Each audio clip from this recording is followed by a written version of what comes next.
बाबा का बुलडोजर अब केवल अब्दुल के लिए खतरा नहीं रहा, और भी समाज के लोग हैं उनके लिए भी उतना ही बड़ा खतरा है।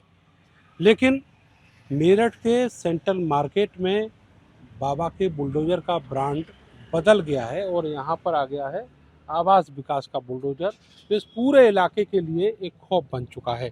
सुप्रीम कोर्ट का आदेश है कि यहाँ पर जितने अवैध निर्माण हैं उनको तोड़ना है। उन निर्माणों में बड़े व्यवसायिक जो इमारतें हैं वो तो हैं ही, जो इल्लीगली गलत लैंड यूज पर बनी हुई हैं। इसके अलावा जो छोटे छोटे घर हैं, 25 मीटर के, 28 मीटर के, 30 मीटर के, 38 मीटर के, 50 मीटर के, ऐसे घर भी अब टूटेंगे और वहाँ पर सेटबैक होना चाहिए। सेटबैक का मतलब एक गलियारा जो घर के टू साइड ओपन हो। ऐसे ही मकान आवास विकास दावा करता है कि उसने कई दशक पहले यहाँ के बासिंदों को दिए थे। अब उसी स्थिति में वो मकान होने चाहिए, ये कहा है सुप्रीम कोर्ट ने। और केवल मेरठ के सेंट्रल मार्केट के ही नहीं, पूरे शहर मेरठ के और पूरे देश में ये आदेश लागू होगा और इसी तरह के घर सब जगह होने चाहिए। जैसा नक्शे में, अप्रूव्ड नक्शे में दिखता है मकान, वैसा ही मकान होना चाहिए। जहाँ तक बात व्यवसायिक इमारतों की है, जितनी भी सीज की हुई इमारतें हैं सारी की सारी ध्वस्त की जाएंगी और भविष्य में उन पर केवल और केवल रेजिडेंशियल इमारतें खड़ी होंगी। लोग उसमें रह सकते हैं लेकिन दुकानदारी नहीं कर सकते, अपना कोई कारोबार नहीं चला सकते। अब स्थिति यह है कि सेंट्रल मार्केट एक शमशान की तरह बदल चुका है। जिस घर पर देखिए वहाँ पर मजदूर लगे हुए हैं, लोग अपना घर तुड़वा रहे हैं। बहुत ढेरों मलबा आपको यहाँ पर हर घर के सामने मिल जाएगा। इतना मलबा है कि अच्छा खासा कोई तालाब अगर डंप करना हो तो उसको बंद भी किया जा सकता है। इतना मलबा अब यहाँ पर मौजूद हो चुका है। इसके अलावा 10 दिन का वक्त अब दिया गया है जो आवास विकास के अफसर हैं उनकी ओर से, और इसी वक्त में लोगों को अपने सेटबैक का जो पूरा प्रोसेस है वो तय करना है। इसके बाद फिर से राज्य सरकार की ओर से उस चीज़ की समीक्षा होगी कि जो सुप्रीम कोर्ट का आदेश है वो इम्प्लीमेंट हुआ या फिर नहीं हुआ। अब स्थिति यह है कि मेरठ के सेंट्रल मार्केट में 2 जगह धरना चल रहा है, सेक्टर 2, सेक्टर 3 में। मैं इस समय सेक्टर 3 में गोल मार्केट के पास हूँ, गोल मंदिर के पास हूँ, और यहाँ पर बहुत सारी महिलाएं बैठी हुई हैं। बीजेपी के नेता हैं विनीत शारदा, वो भी यहाँ पर आए हुए हैं और लोगों से संवेदना व्यक्त कर रहे हैं। शारदा जी, अब बचा क्या है संवेदना के लिए, ये बताइए। देखिए, जिसके दिल पे गुजरती है जानता वही है। मेरठ मेरा गृह जिला है और शास्त्री नगर मेरा गृह क्षेत्र है। मैं 3-4 दिन से बाहर था, आज ही बाहर से आया। मैं आते सबसे पहले मैं अपनी बहनों से मिलने आया, सेक्टर 2 में भी और सेक्टर 3-4 में भी। सर्वोच्च अदालत का फैसला कल आ गया। अब सर्वोच्च अदालत के सामने कोई नहीं बोल सकता, वो बात अलग है, हम नहीं बोल सकते। बात नहीं रख सकते क्या? मैंने कहा सर्वोच्च अदालत के सामने कोई नहीं बोल सकता, वो बात अलग है, परंतु मैंने बहनों के दर्द और दुख को हमेशा समझा है। पहले भी इनके बीच में आया, पहले मेरी बहनें कई बार मेरे प्रतिष्ठान घर पे आई। इनकी दुख और तकलीफ के लिए मैं माननीय प्रधानमंत्री जी को भी, माननीय मुख्यमंत्री जी को भी आग्रह निवेदन के साथ पत्र भी लिखूंगा और मिलने का वक्त भी मांगूंगा।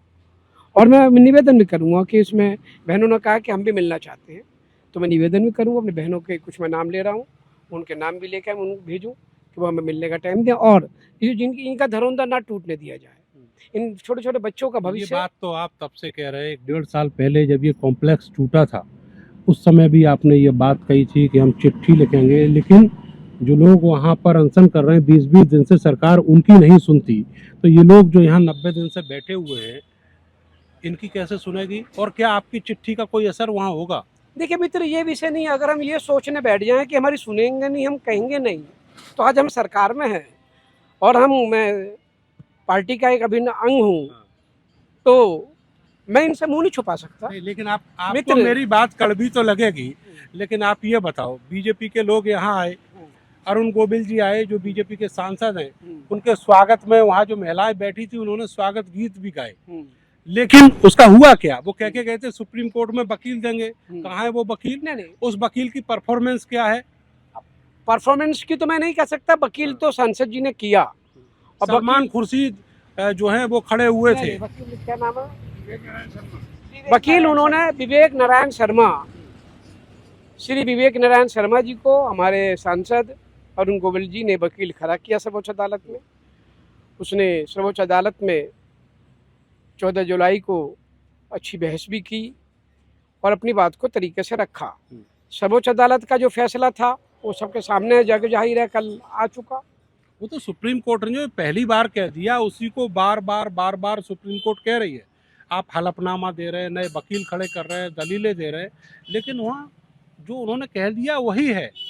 उस बात को आप पिछले 2-3 साल से लगातार रिपीट करवा रहे हैं सुप्रीम कोर्ट से। सरकार इसमें कुछ कर सकती जब थी। तक जिंदा हूँ, जब तक जिस्म में जान है, जब तक इनके आंसू नहीं पूछ जाएंगे, जब अगर इन माता बहनों का एक भी आंसू जमीन पर गिरेगा तो मेरी कन्नी में फर्क नहीं है। मैं पहले से कहता हूँ, राष्ट्र मेरा धर्म है, पार्टी मेरी माँ है, तो माता बहने का मान सम्मान मेरा मान सम्मान है। इनके स्वाभिमान के साथ ऐसा माफ करना, आंसू तो बहुत दिनों से गिर रहे हैं, लेकिन अब मुझे ये बताओ अगले 10 दिन में इनके घर तोड़े जाएंगे, सेटबैक होना चाहिए, ये कह दिया गया सुप्रीम कोर्ट की ओर से, आप रुकवा लेंगे उसे क्या? अदालत के, मैंने कहा सर्वोच्च अदालत का सम्मान करते हुए अपने मुखिया, अपने प्रदेश के मुख्यमंत्री जी के सामने अपनी बात को दोबारा तिबारा चौबारा 5वीं बार भी रखूंगा। और वो बिल्कुल वो हमारे मुख्यमंत्री जी भी व्यापारी हित में फैसले लेते हैं, माता बहनों के हित में फैसले लेते हैं, इतना मुझे पूरा विश्वास है। और अपनी सरकार, अपनी केंद्र की सरकार, प्रदेश की सरकार, दोनों सरकार पर मुझे भरोसा है, कुछ ना कुछ पॉजिटिव रास्ता निकलेगा। माता बहनों को धरोंदे ही बचेंगे, इनकी दुकानों को नई दुकानें मिल जा, इनके घर बच जा, इनके आने वाले बच्चों के भविष्य की पढ़ाई लिखाई, इनकी शादियाँ किस प्रकार से हो, वो हमारा चिंता का विषय है। कहाँ दुकानें देंगे ये तो बताइए। देखिए, अब इनको कल हमने 3-4 हमारे सरकार की तरफ से नुमाइंदे आए थे, इनको सबको माता बहनों को बुलाया था, मैं तो कल बाहर था, तो वो आए थे, इनको 3-4 को बताए हैं। अब उसको मैं भी इसलिए बीच में आज आया हूँ कि आपने क्या चीज़ समझी क्या नहीं समझी है, तो इनको थोड़ा टाइम चाहिए।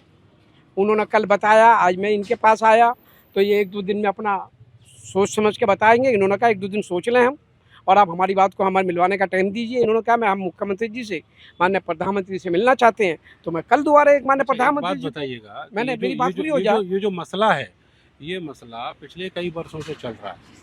9-9.5 साल हो गए, आपकी सरकार भी है उत्तर प्रदेश में, ये लोग बार बार जाते रहे, किसका डर नहीं इन्होंने अपना माथा रगड़ा वहाँ पर जाके? किस विधायक के पास नहीं गए, किस सांसद के पास नहीं गए, आपके पास नहीं गए? आप तो यहीं रहते हैं ना, इसी सेंट्रल मार्केट में घर है आपका, आपके भी पास कईयों बार गए।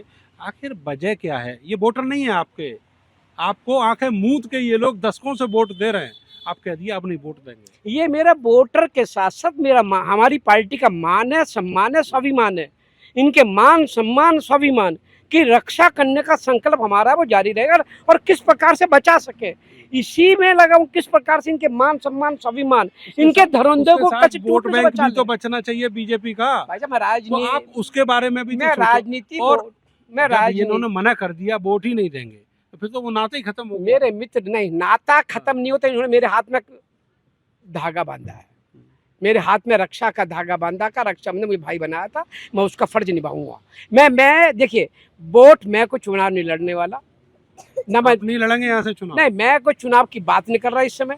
इससे पहले इनके आंसू तो पूछ दूं भाई, इनके धरोंदे तो बचा लूं, इनके टूटते हुए घर तो बचा लूं, इनकी दुकानें तो बचा लें हम। मैं कह रहा हूँ, मेरा सारे जनप्रतिनिधि इनके लिए लगे हुए हैं, पूरी सरकार इनके लिए लगे। सरकार लगी हुई नहीं होती तो कल मुख्यमंत्री के सलाहकार और बाकी अधिकारी नहीं आते, इनको बुला के इनके सम्मान में बात ना करते। हम लोग इनके लिए लगे हुए हैं। मुख्यमंत्री जी बड़े चिंतित हैं, वो व्यापारियों के हित में लगे हुए हैं, माता बहनों को कैसे राहत मिल सके उसमें लगे हुए हैं। वो चाहते अगर पॉलिसी चेंज नहीं हो करी थी हमने, बाकायदा सुप्रीम कोर्ट में कहा था कंपाउंडिंग करने जा रहे हैं, सुप्रीम कोर्ट में नहीं माना। हमारी सरकार ने कहा, हम पहुंचे सुप्रीम कोर्ट में, हमने कहा कंपाउंडिंग कर दें। वो अतुल प्रधान समाजवादी पार्टी के जो विधायक हैं वो यही कह के गए थे कि आप चेंज करके पॉलिसी में आप सारा निर्वाचन आयोग का जो स्थिति है उसको पलट सकते हैं, लेकिन इनके लिए चेंज नहीं हो सकता। समाजवादी पार्टी किस मुंह से बात करती है? 2017 से पहले किसकी सरकार थी?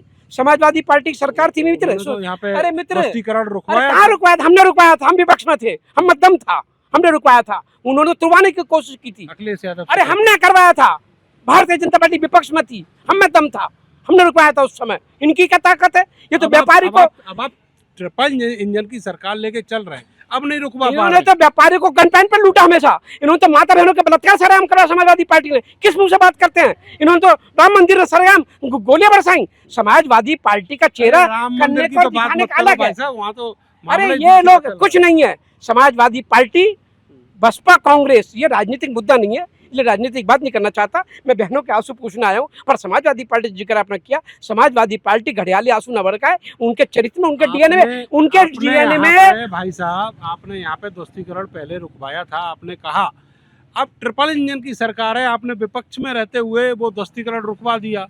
ट्रिपल इंजन की सरकार में नहीं रुका। मित्र, सर्वोच्च अदालत में जब मैटर नहीं था, सर्वोच्च अदालत में मैटर है। मैंने क्या कहा? अरे किसी सर्वोच्च अदालत में तो था, निचली अदालत में, हाई कोर्ट में कहीं तो था। अदालत का सम्मान करते हुए मैं अपने प्रदेश के मुख्यमंत्री जी से दोबारा मिलने जाऊंगा, अपनी बात को रखूंगा। मेरे देश का भविष्य, इन नौनिहालों के भविष्य की बात रखूंगा, इन माता बहनों के आंसू की बात रखूंगा, इनका धरोंदो न टूटे उसकी बात रखूंगा, इनका घर न छीने इसकी बात रखूंगा, इनको दुकानें मिल जाए इसकी बात रखूंगा। ये मेरे शहर का, ये मेरे उत्तर प्रदेश का स्वाभिमान है, इसकी बात रखूंगा। भारतीय जनता पार्टी और सरकार इनके साथ थी, है और रहेगी। 10 दिन बाद आएंगे फिर यहाँ पे देखने कितना सेटबैक हुआ। मित्र, मैं आया, आज भी आया हूँ, कल भी आऊँगा, आगे आता रहूँगा। और इनके साथ मैं कल भी था, आज भी हूँ, कल भी रहूँगा। मैं ही नहीं, मेरी पूरी सरकार इनके साथ है, हमारी पूरी पार्टी इनके साथ है। और हमारी कन्नी और धन्नी में फर्क, मैं झूठ 10 नहीं दिन बोलता। के अंदर जो यहाँ पे दोस्तीकरण का काम चल रहा है, और उसके बाद जब तक सुप्रीम कोर्ट में जवाब देना है, तब तक क्या इनको दुकानें, इनका कारोबार कहीं सेटल होगा? कोई कमिटमेंट करके? हाँ, ये हमने कहा है उनको, कल कहा है उन्होंने कि हम जो दुकानें आपको देंगे, जो घर देंगे, उसके बीच में आपको अल्टरनेट भी देंगे। ये है, चल रही है बीच है। अब इससे पहले उस पर सब तैयार हो जाएं, इनको सही तरीके से अल्टरनेट मिल जा। मेन है कि मेरे व्यापारी को, मेरी माता बहनों को सही अल्टरनेट मिल जा, इनके सम्मान के साथ इनके घर इनके बच जा, इनकी दुकानें बच जा।